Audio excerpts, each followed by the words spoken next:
Okay, good afternoon, everybody. My name is Alistair Pym. I'm the VP of Innovation and Partnerships at NECC, and I'm very happy to welcome you to the fifth and final of our series of 5 webinars on investor and corporate partner readiness. Today, we've got a great story about how early-stage clean tech startups can partner with utilities. We'll dig into that in a minute, but we've got a great speaker lineup who I will introduce shortly. But first, just let me run through the flow of the call and mention some housekeeping issues.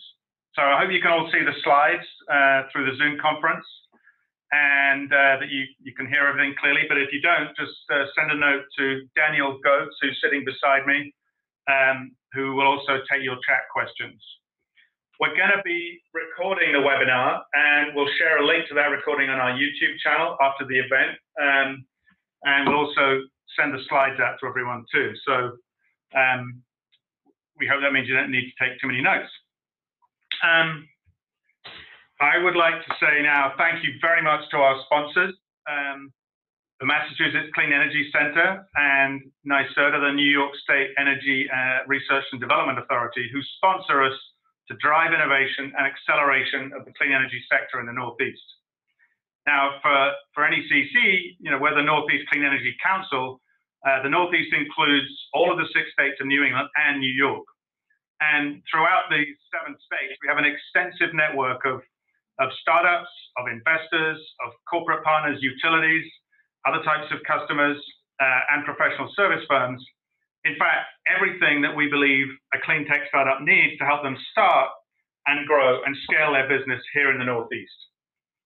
So today I'm kicking off. I'm going to be moderating the call, and we have 3 speakers, and I'm going to come up with this slide, which shows us all. So May Moy is the manager of new partnerships at National Grid.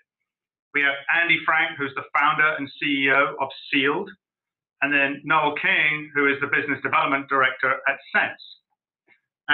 So far, I think we've got about 20, 25 people on the call. We'll expect a few more. So it's a great audience. And as I said, we'll be recording it as well. So what we're going to do is just go back to the agenda, is hear from all 3 speakers, then I will ask some questions of them. And then we're going to take your questions through chat. And I'll explain how to do that in a minute so that you can put some questions to them as well. And then we'll wrap up with a few closing comments at the end. We've got you all on mute so that you can't speak your questions, excuse me, and can't interrupt, and we'll keep you like that. So the only way to communicate with us is through the chat function on Zoom. And you can address your questions, as I said, to either just put it out there to everyone or to Daniel Goetz, G-O-E-Z, okay? But we really do encourage you to ask your questions, so we want that interaction. And if you've got anything that's going wrong with the webinar, just let Daniel know as well. Okay, so let's get back to the topic. Partnering with utilities, and not just partnering with regular clean tech companies, but with startups. I mean, it's hard enough to imagine, you go back a few years, utilities partnering at all, right? In the old days, they would just say what they wanted, put out a specification on an RFP and buy it. There'd be no talk of partnering. And if you think about what type of technology utilities like to implement in their network, it has to be very mature, well-tested, no risk at all. So this topic, I think, is a great example of how things have changed in the industry. A few years ago, I met your boss, May, Carlos Noel, who's VP of New Energy Solutions, and as he was joining this Association for Strategic Alliances, ASAP it's called, the Association of Strategic Alliance Professionals, and his title was Procurement Manager. And I just thought, that was never going to work. But since then, he's really embraced partnering and National Grid as a whole, and you've undergone a real transformation to be a model of partnering. In 2015, ASAP gave National Grid an award for partnership with what they were doing with Earth Networks and the WeatherBug solution. And then this year, you were one of the finalists for the partnership you're doing with Energy State. So really interested to hear what's happened in National Grid in that time and how you look at partnering. So with that, May, I'm going to hand over to you, and just please tell me when you'd like to me to turn the slides. Sure. Thank you so much, Alistair. So you can turn the slide. Thank you. So good afternoon, everyone. Let me start by giving you some background about our company. National Grid US is a transmission and distribution utility operating in 3 states, Massachusetts, Rhode Island, and New York. We employ just under 14,000 employees and serve about 3.3 million electric customers and 3.6 million gas customers.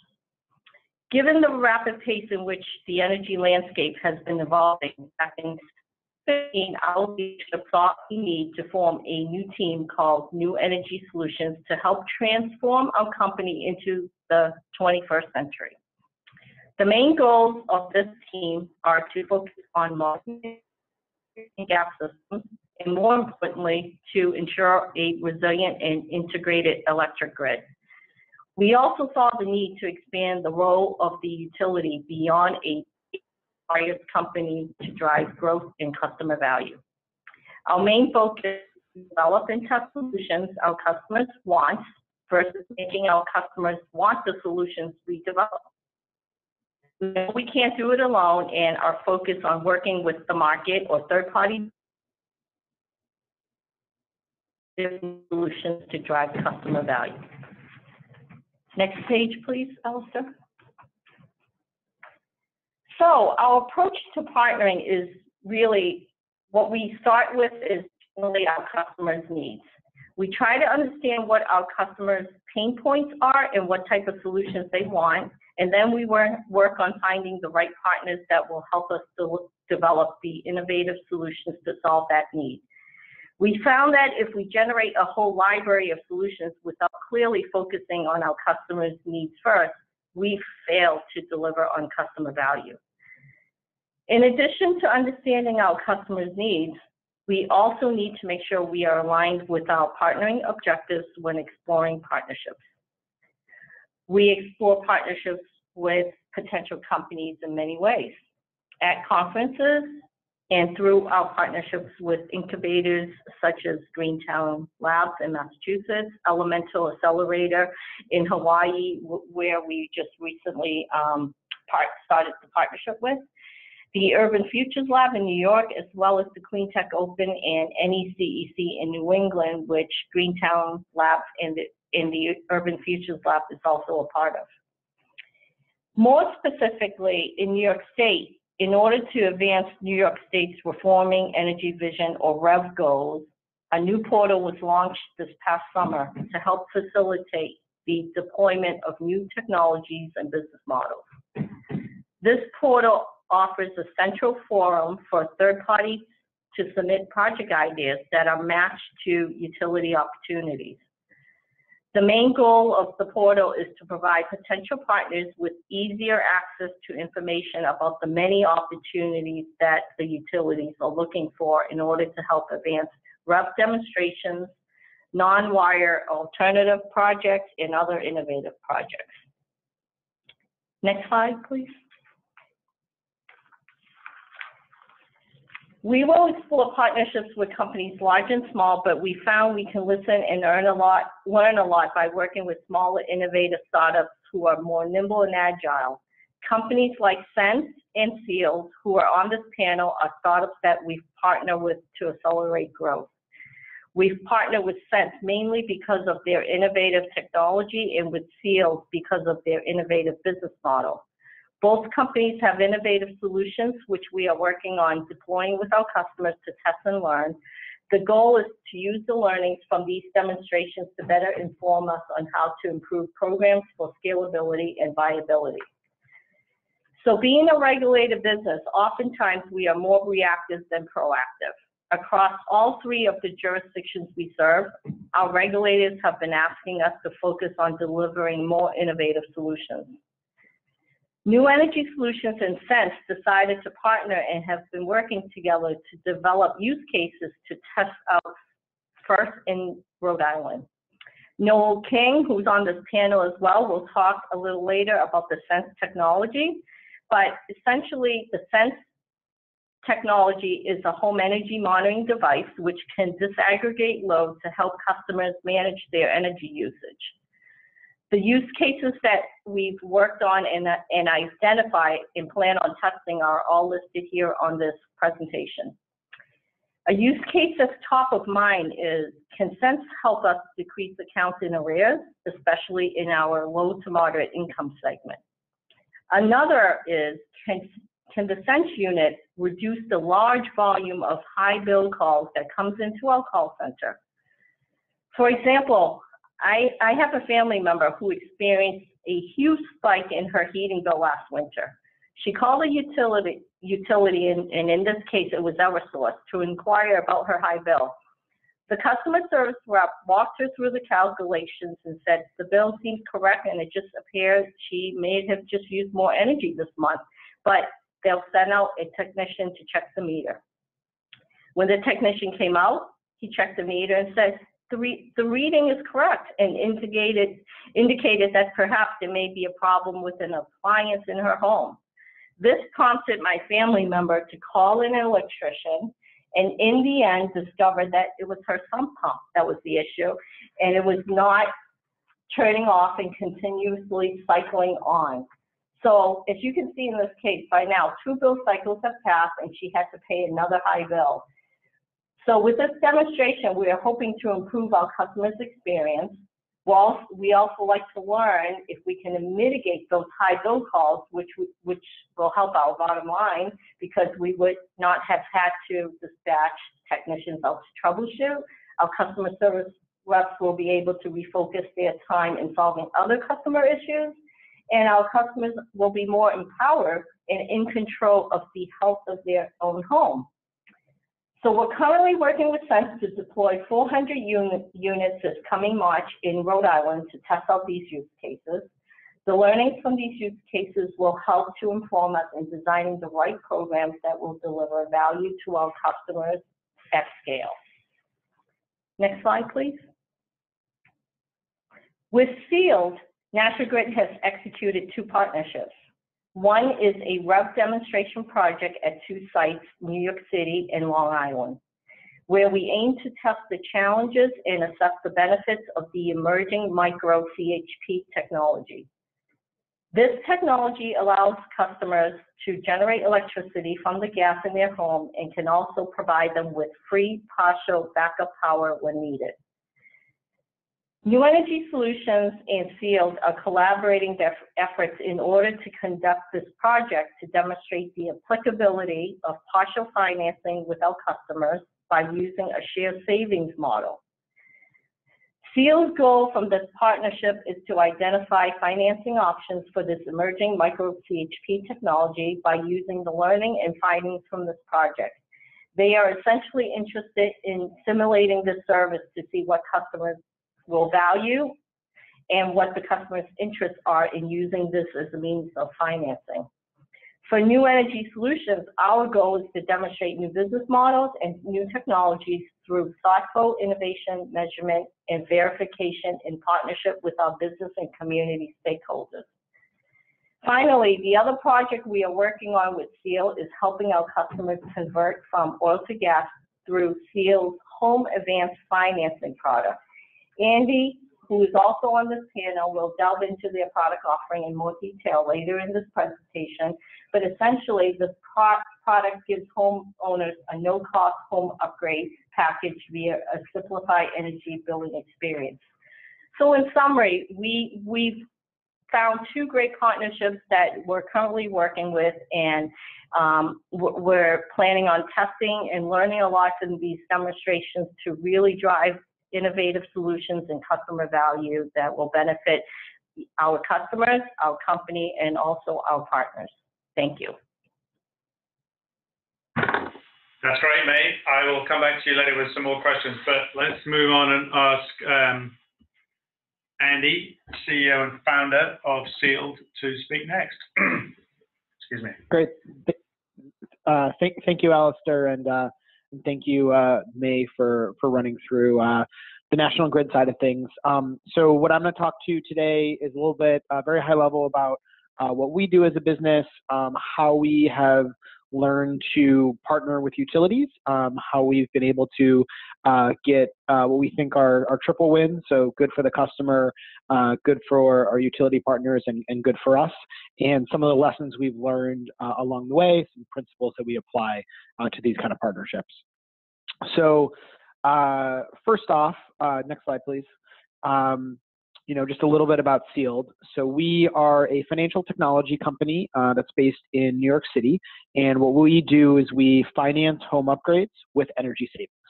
So we focus on products that give a material quality of life benefit to customers, in our case, single-family homeowners. So usually that's comfort, health, safety, peace of mind, environmental benefits, etc. And that also save energy or save money on someone's energy bills. So we focus on things like very simple technologies like insulation and weatherization to HVAC. May mentioned we do a lot of, we finance a lot of oil to gas conversions based on the energy bill savings. And then also newer technologies like smart thermostats and smart lighting. So our financing product, Home Advance, gives our customers a low or no cost home upgrade package, as well as a simplified energy billing experience, which I'll get into in a bit. But essentially what we do is we leverage data, analytics, and software to enable investment grade home energy savings predictions. And I'll talk about what that means a little bit and why it's important. And then we're currently working with several New York utilities, including National Grid, who's one of our favorite partners, on different types of partnerships. Next slide, please. So a little bit more about our product. So as I mentioned, mini home upgrades. We in the kind of efficiency, clean energy industries tend to think about energy savings first and kind of energy usage reductions first, and all of the side benefits second. But what we found is that most customers think about things in the opposite way. So they think about what are the things that they want to do to improve their home. Do they want to be more comfortable? Do they want to have a cleaner source of energy? Do they want to have a safer home that is less likely to get different pollutants in it, or to have a fire risk? They think of kind of what do I want, and then they think of how am I going to afford that? How am I going to pay for that? So what we found is there's a lot of improvements that happen to save energy that homeowners want, like I mentioned, insulation, new HVAC, smart thermostats, lighting, but they can't afford or they haven't budgeted for. So what we do is we essentially pay for those upgrades up front, and then we sign an agreement with the customer where they pay us back only based on how much energy they actually save.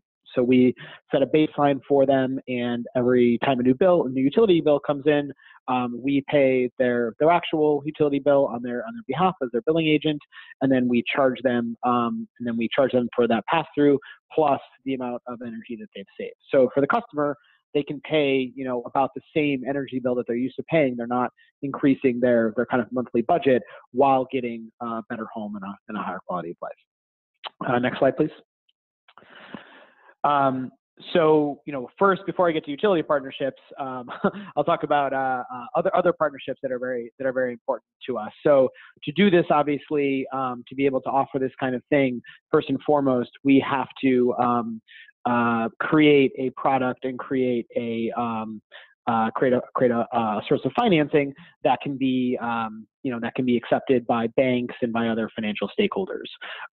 So we focus kind of very early in the business at kind of building out that core IP and core technology, such that we can be very confident that when we say someone's going to save a certain amount of energy, that at least in the aggregate, that amount of energy is going to be saved, so that we can raise money off of that. So we currently have a $5 million debt facility from the New York Green Bank, and our business is very much driven by being able to get better and better terms from the bank, so that we can make things more financially attractive for the customers, as well as make a good business for ourselves.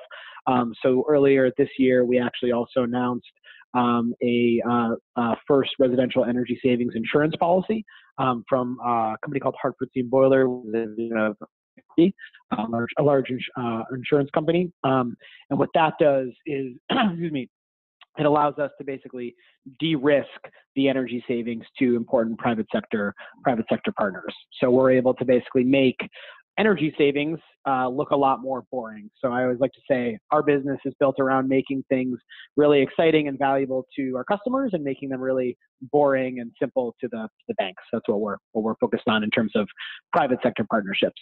Next slide. And so, but what we've also been able to do is find win-wins with utility companies as well, which has allowed us to accelerate the growth of our business. So right now, we're only operating in New York. Our source of capital to install projects comes from the New York Green Bank, so we're focused on there. And so in New York right now, we're working with National Grid, doing the partnerships that May mentioned. We're working also with Commonwealth Con Edison. Sorry, I'm from Chicago. I said Commonwealth Edison, Con Edison, Central Hudson, and Orange and Rockland utilities. So all of those partnerships are a little bit different, and I won't get into all the details right now, but at a high level, they revolve around kind of the 4 categories that May had up in her slide, which was marketing. So basically figuring out ways that we can reach customers more efficiently and make sure that we're aligned with helping the utility not only meet their energy savings goals and customer satisfaction goals, but also we drive revenue to the utility. So, as May was saying earlier, or maybe as Alistair was saying, we don't view partnerships with the utility as a one-way street. We don't view it as, we need to go just meet whatever utility need there is and get paid for that somehow. Quite the opposite. We're looking to add value to the utility, even as we're adding value to our customers and to our own business as well. And then we're also working on various partnerships related to data, which is important to our business, billing, making the billing process easier for customers, as well as other ways of working together to be able to add value to our customers. Next slide. So this is an example of one of the partnerships we're doing.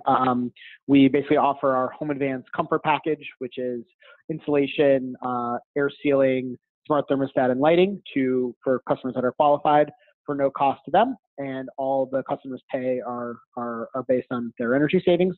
So we list it on the Orange and Rockland marketplace, the MyORU store, and we work with them to basically drive traffic to our page and help customers check out and make sure that they can not only get solutions that are more efficient for them, but also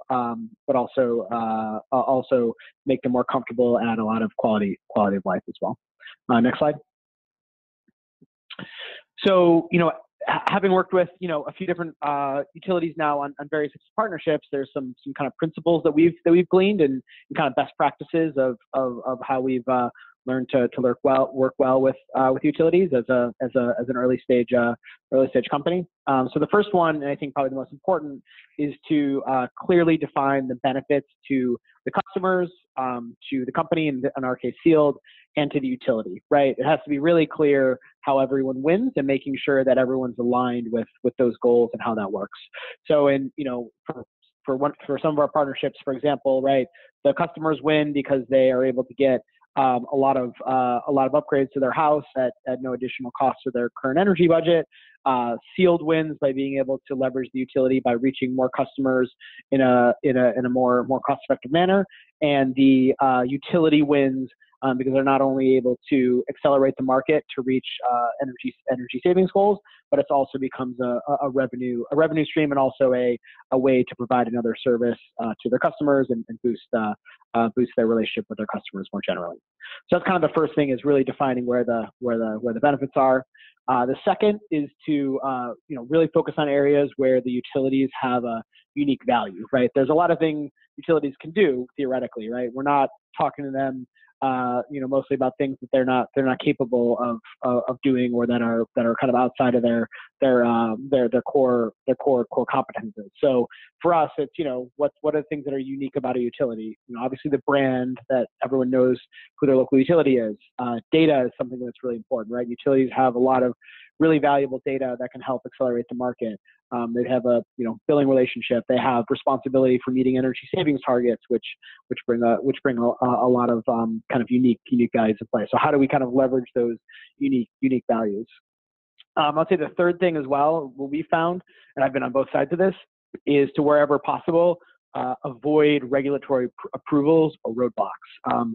Obviously, utilities are regulated, and there's certain things that they can do by themselves, or some things that require regulatory approval. We found it's best to work on things where the regulatory approval is already there, or things that don't require explicit regulatory approval, because in that manner, we can work a lot faster, we can be a lot more nimble. There's just less time that has to be spent to go from point A to point B.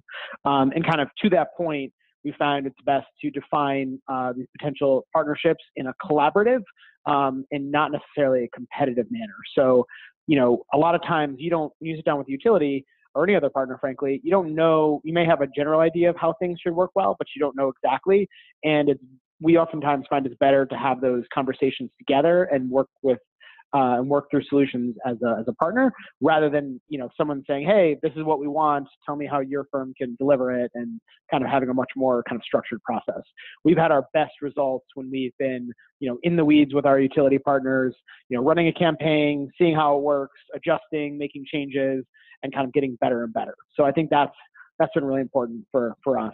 And the final thing is, and kind of just alluded to this, is to adapt to real world results and pivot where necessary. I think that going into something where, if anybody is assuming they know exactly what's going to come out the other end, they're either, lying or deluding themselves. I think being really transparent with the fact that, as we develop in the partnership, as long as our overall goals are aligned, that we're going to be flexible and we're going to be nimble. And frankly, companies like Sealed, I view our responsibility at really pushing the utilities on that, and making it really clear how quickly we need to move and what needs to be done. But basically, being really transparent with that usually leads to better results. So with that, I'll stop. Happy to answer questions later. Thanks again, Alistair, for the opportunity. That's great, Andy, and I love the last slide with the tips. I think that'll be helpful for other people trying to partner with utilities. So nice job. So let's move on to, so there's Andy's contact details, to Noel King, who's Director of Business Development at Sense. Over to you, Noel.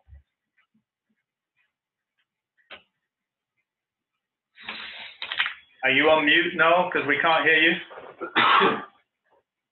Can you just check if he's on mute? Noel, if you're trying to speak, we can't hear you. Can you hear me now? Yes, that's good. Yep. Okay, terrific. Good afternoon. It's a pleasure to be with you all. I appreciate the opportunity to speak with you. What I'm proposing to do here this afternoon with respect to talking about Sense is, number one, I will give you some idea of exactly what Sense is. I'd like to explain to you a little bit how it works. Like to tell you a little bit about why it appeals to customers, what value they find in it. This has been a theme with May and Andy, that we must start with the customer and find value for them in order to build anything else. And lastly, I certainly want to talk to you about the partnership, which we appreciate having with National Grid. May has already given you some idea of what we are working on. And maybe I can talk a little bit about the process that we are how we are working together. So next slide, please. Sense is essentially a home energy monitor. It provides real-time information on the total consumption of electricity in a house. And as May mentioned before, it also provides specific information on consumption by device. It consists of a box, which you see on the left here on your screen, which is installed in the electric panel in a home, and also a smartphone app. And I will take this opportunity to highlight a couple aspects of the app, which you see on the right on the phone. We have tried very hard to make this app very engaging and easy for customers to work with. The top half that you see kind of in a fuzzy manner here, but hopefully you can see it, shows in this particular house the devices that are on and how much by the size of each bubble each device is consuming. So you see a dishwasher and kitchen lights.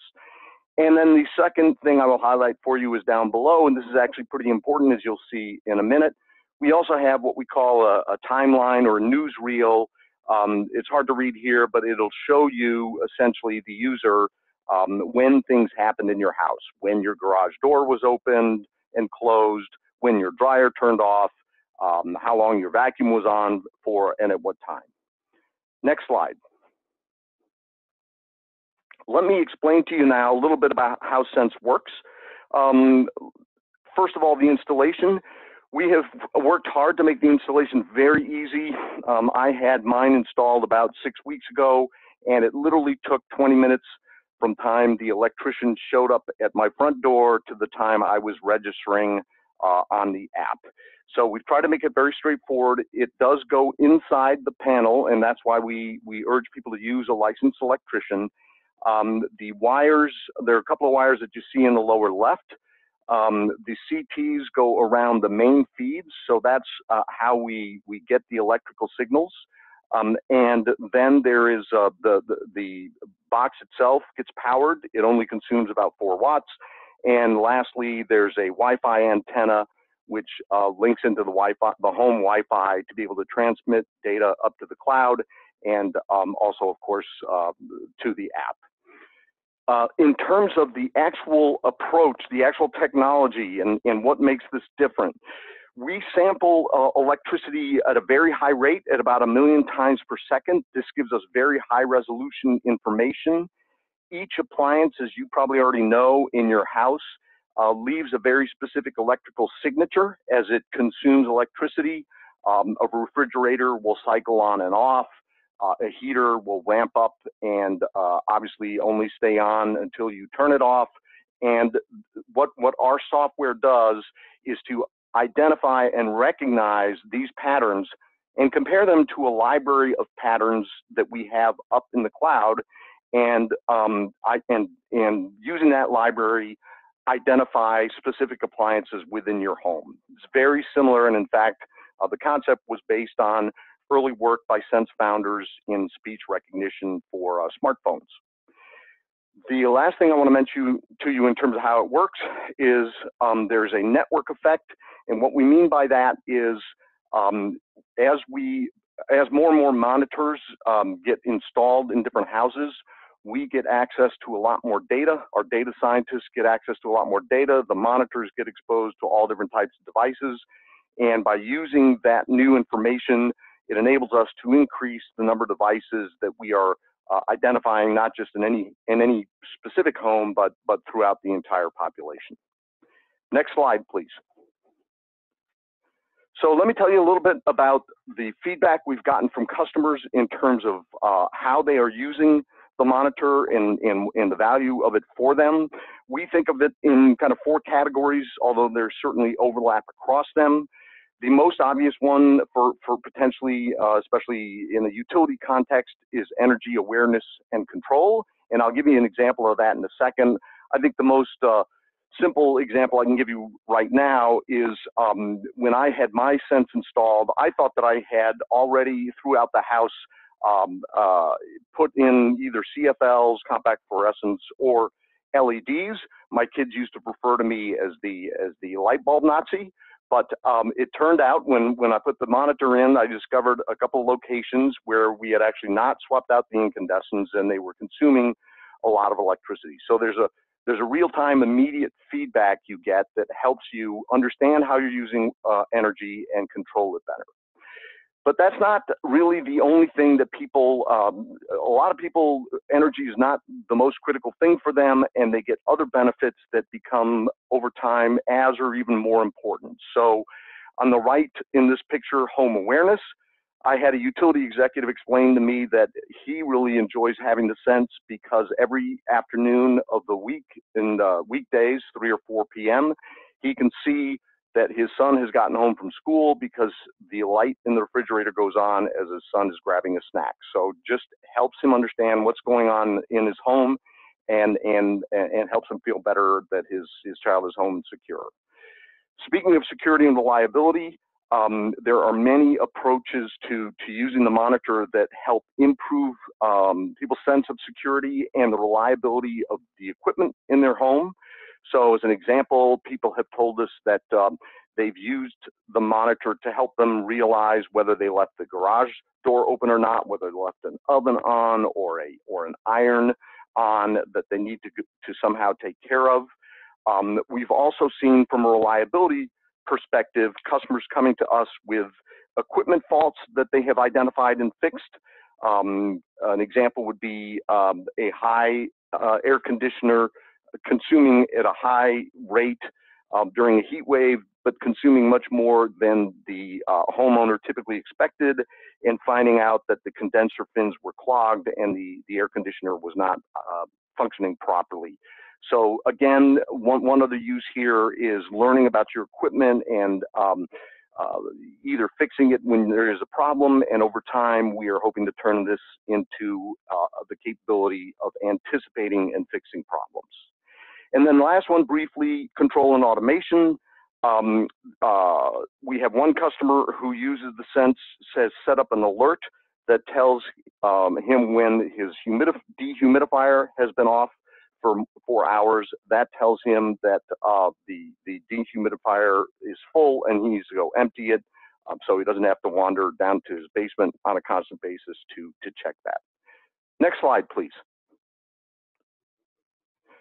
I will run through this pretty quickly. On the left, you can see a customer who systematically went through his energy consumption, identified an old wine fridge downstairs that was consuming, is about a quarter of the size of his kitchen refrigerator and consumed 145% of the energy. Incandescent bulbs, which I mentioned. So many different ways that this particular individual has found to manage his energy usage and his wife's energy usage better than previously. And on the right, again, another example of reliability, where a customer realized that the pump was he'd left the water on and the pump was coming on, and so obviously he got that water turned off. The last thing I'll say on this page is that one of the things that we're very excited about is that customers do tend to get engaged with the app. We have a pretty good record of average opens per day even for customers who've owned the app over a long period of time. So this seems promising to us in that it continues to provide value to customers. Next slide, please. So let me talk very briefly so we can have time for questions about our partnership with National Grid. May has explained very clearly the kinds of things we're working on, so I'm not going to belabor those, but let me talk a little bit more about the process of developing this partnership. So we started really talking, Sense and National Grid, specifically New Energy Solutions, started talking seriously in March of this year. As May and Andy have both pointed out, we also were very focused on customer needs. What can Sense provide that will help National Grid address the customer needs that they are perceiving and enhance their reputation and their customer satisfaction with them? That, in a nutshell, is what we wanted to concentrate on. We also, in order to get going, the partnership was really kicked off by the two executive sponsors, Carlos Newell, who Alastair mentioned, and the CEO of Sense, Mike Phillips, getting a meeting of the minds to launch teams that would find the opportunities and get something going.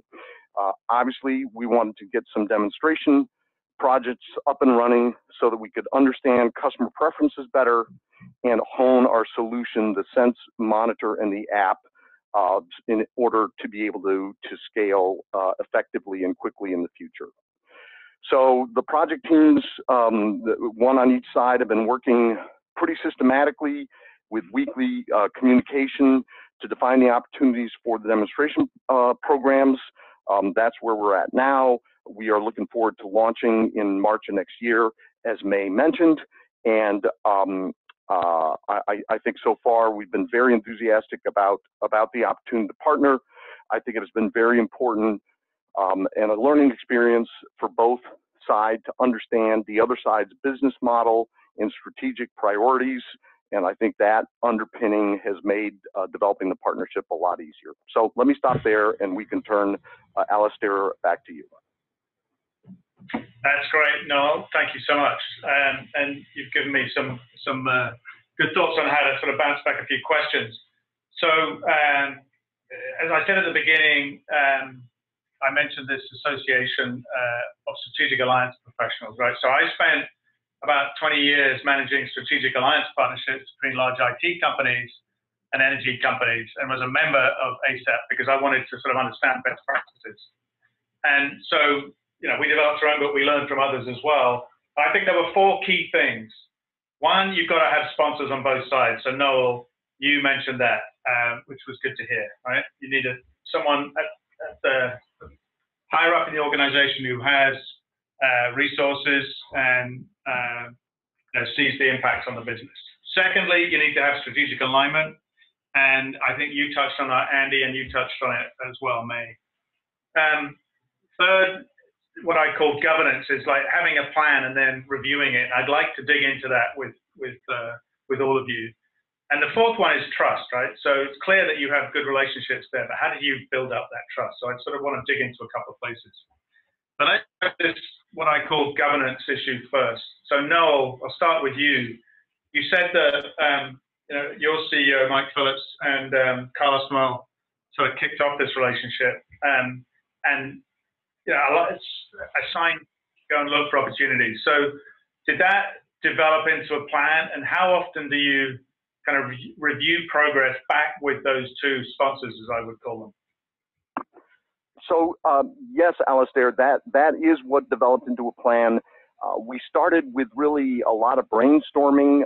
May and her team were invaluable to us to gain access to other parts of the National Grid organization.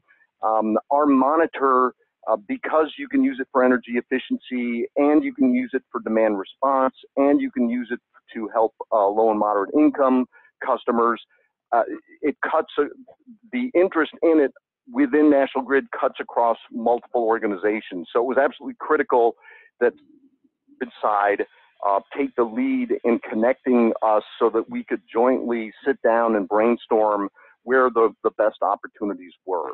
So that was really, we spent literally several months doing that. And out of that emerged some specific ideas, some priorities, some thoughts on funding, and that was the basis for a plan to make something happen. So in terms of your question about the interaction and how often we check back in, May is better positioned to respond on the National Grid side. I'm sure it's pretty systematic for them.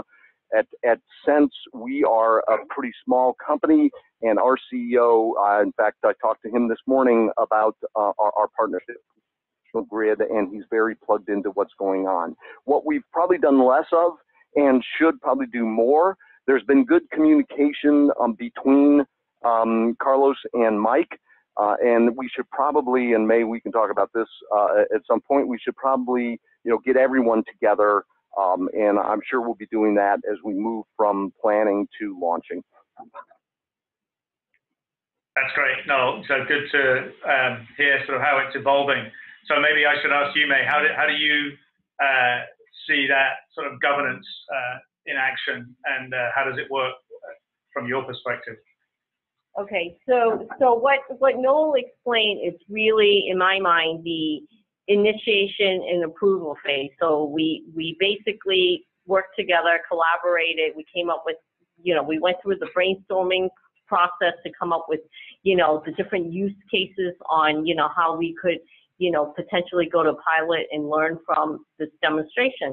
So now we're moving into this next phase, which is to launch and, start the implementation. So the way we're organized, we will be moving into that phase where we're going to have a project manager who's going to lead the implementation of all these units and gathering of this data and measuring it and, verifying, the hypothesis of what we're testing. So with that said, in this next phase, we're going to be setting up a governance schedule to really, work closely with the Sense team to really understand, what we're trying to do and make sure that we're gathering the information that we need, that if we have any issues that, a company like Sense, they're a startup, they're nimble and agile, they can pivot and help us, fix the problem if need be. So we're not there yet, but we will be getting there in terms of setting up, you know, the cadence in terms of how we're going to like make sure we communicate clearly with one another to make sure that we're meeting our partnering objectives. That's great. Thank you, May. So maybe another perspective on this. My guess is that the partnership with Sealed is a bit further along, maybe well into that implementation phase. Correct me if I'm wrong. And therefore, you may have experienced a bit more of that sort of review part, Andy. So question to you, Andy, is I think you mentioned in one of your principles was you've got to adapt to real world results. So how frequently do you meet, and how how many opportunities have you had to change course, and how does that sort of process of managing that interaction work and making decisions about that? Yeah, great question. So, you know, we do that all the time and in different contexts. I'll give you kind of two examples. So on the national grid side, as May had mentioned before, one of the partnerships we're doing is with testing, excuse me, testing micro CHP technology, which, you know, I won't get into the details of, but is I think very, very exciting technology. And we're working with National Grid to try to demonstrate not only the technology aspect of it, but also the business model aspect of it, right? How are you going to actually get to scale with a value proposition that the customers are going to accept?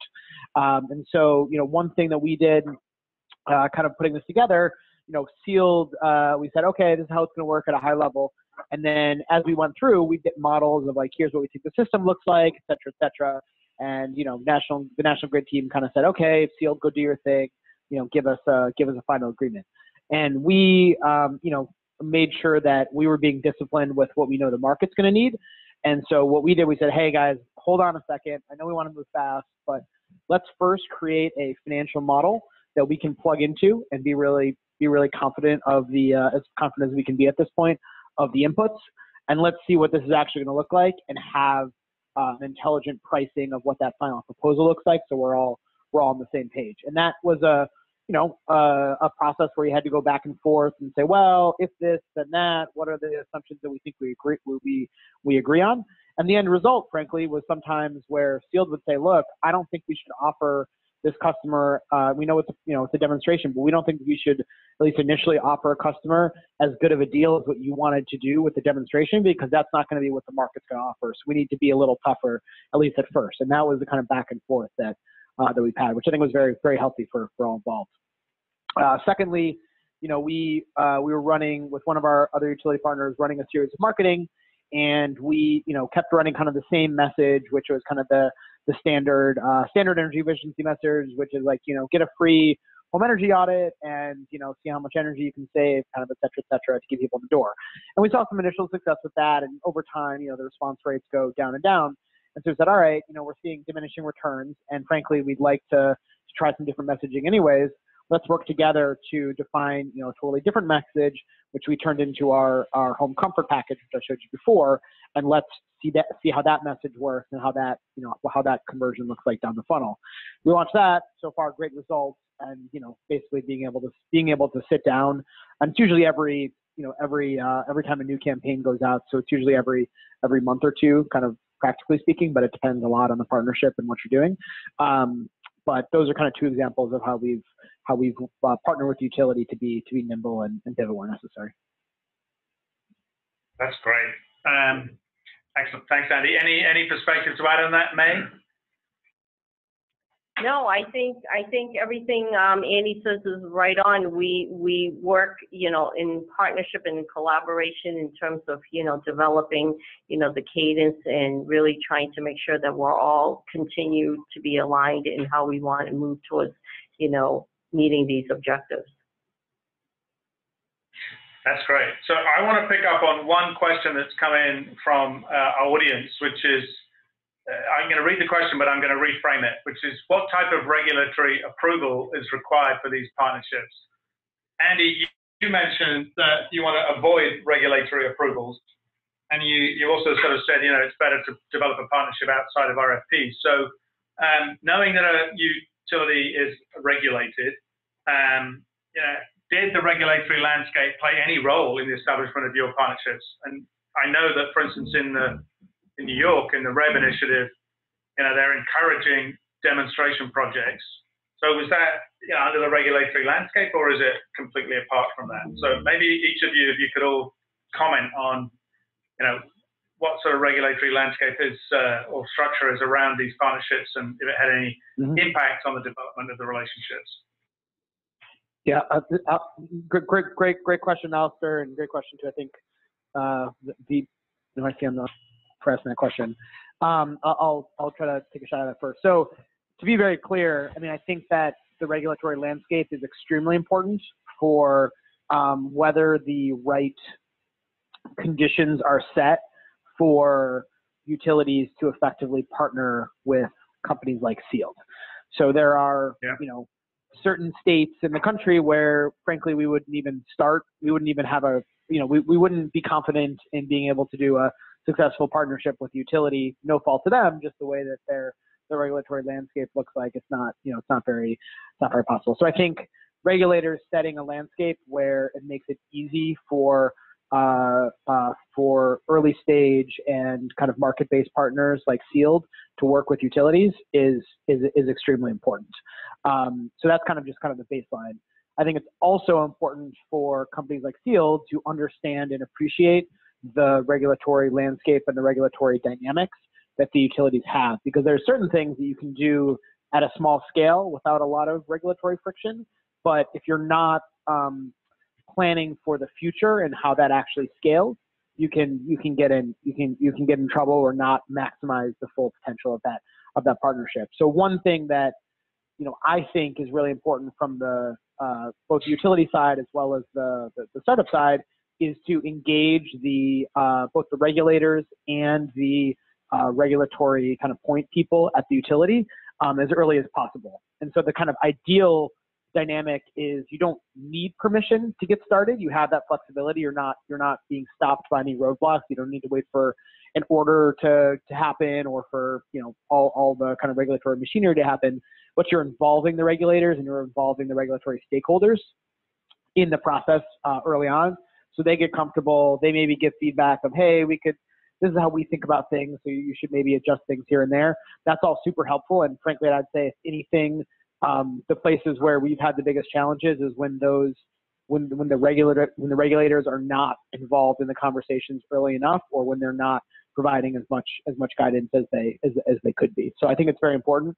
But I think, just practically speaking, for an early stage partnership to be successful, it has to operate in a place where kind of specific approvals are not necessary to at least get things started and start to pilot a few things. That's great. Andy, thank you. So this is May, Alistair. I want to echo that.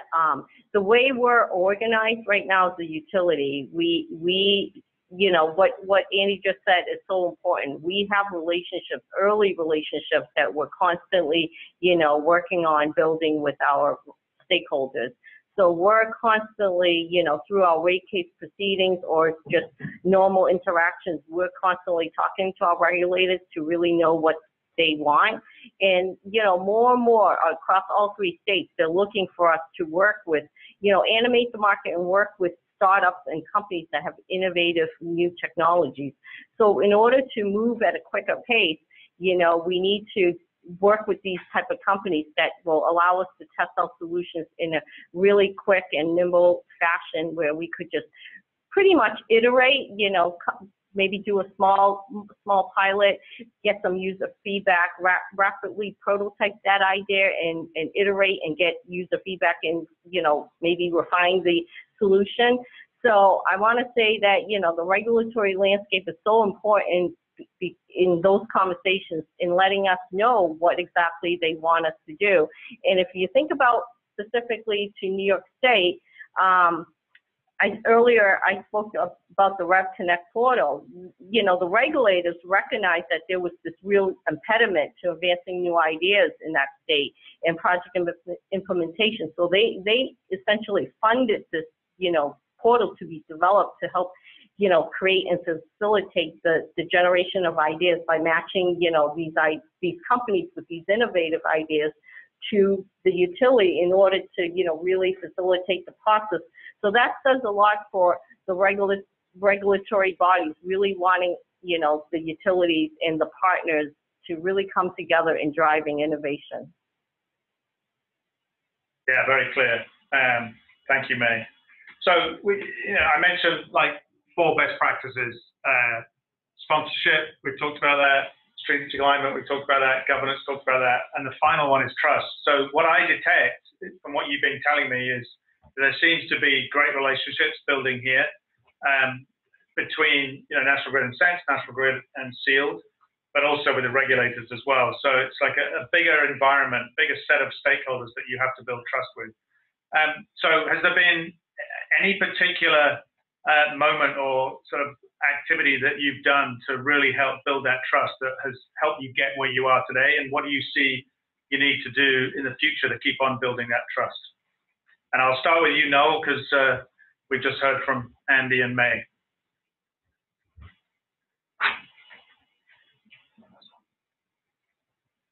Are you still there, Noel? You on mute again? Can you hear me? Yes, that's good now. Yeah. So I think trust is absolutely critical. I know it's very easy to be cynical about business relationships and trust, but it really is a vital element of a successful partnership. And I think what we've done on both sides, Grid and Sense, is to build that trust over time. I think we've been very straightforward with each other about what our product can do, what the limitations are, what the strengths are. They've been very straightforward with what their objectives are and ideas on how to work together. So to me, that's what contributes to the trust, in addition to building specific relationships at all levels of the organization. And it's something, trust is not something like in all relationships that gets developed overnight. It's something that you work on, that you earn, and it's a process. So that is how I think we've gotten to where we are now. And I do think that in all partnerships, there will be times when there is stress placed on the trust, where objectives potentially diverge, and then I think you have to come back to the common objective, which we are both sides are very passionate about. I think this is something Andy also referred to, establishing very clearly up front what the objectives are. Both sides are very passionate about the objectives and making progress. We all recognize that we need to do this quickly, and that gives us a platform for addressing any issues together. That's great, Noel. Yes, Andy, chip in. Sorry, just to really quickly add on to that, I agree with all of that. Now, the only additional thing I'd say is I think also you can build trust quickly if you have an alignment of objectives. So in Sealed's case, right, our business model is literally built around people actually saving the amount of energy that we think that they're going to save, right? If they save less than we think, then we lose money. We don't have a good business. So in utilities, at least in most states at this point, have alignment around also saving energy. So it's good for the ratepayers, good for the customers. So there's kind of inherent trust there because the financial alignment is in place. So it's just kind of one other thing as well for trust building. Thank you very much, Andy. So I think we need to wrap up, and maybe I'll give you kind of 30 seconds at the end, May, to give your final thoughts as well. But while you're thinking of that, I just want to thank everyone for attending the call today. Thank you again to the sponsors, MadCC and NYSERDA. And also thank you to our speakers, May Moy from National Grid, Andy Frank from Sealed, and Noel King from Sense.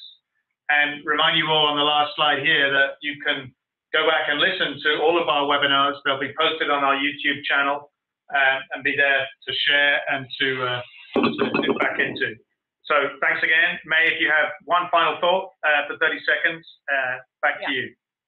So my final thought is I agree wholeheartedly with what both Andy and Noel just said about trust. But I also like to point out a few other attributes that I think is key to partnerships, and which I know have been highlighted in the 2 partnerships that we've established with both Sense and Seal. And those are collaborative, and alignment. And so if you think of the three with trust, think of your favorite animal, cat. C for collaborative, A for alignment, and T for trust. So I think having those three attributes in a partnership is really key to our success, and I feel that we have it in these two partnerships, and it really serves, you know, as a win-win for, you know, our company, the third party, our partners, our customers, and that's what I will end with. So thank you very much. That's fantastic. So I think, you know, my perception a few years ago of this partnering between utilities and early stage clean tech startups being impossible has been proved completely wrong, and I look forward to hearing a lot more about these type of partnerships. So thank you very much, all of you, for a great webinar, and everyone have a great weekend. Thank you. You too. Thank you. Thank you. Thank you, Alistair. Thanks.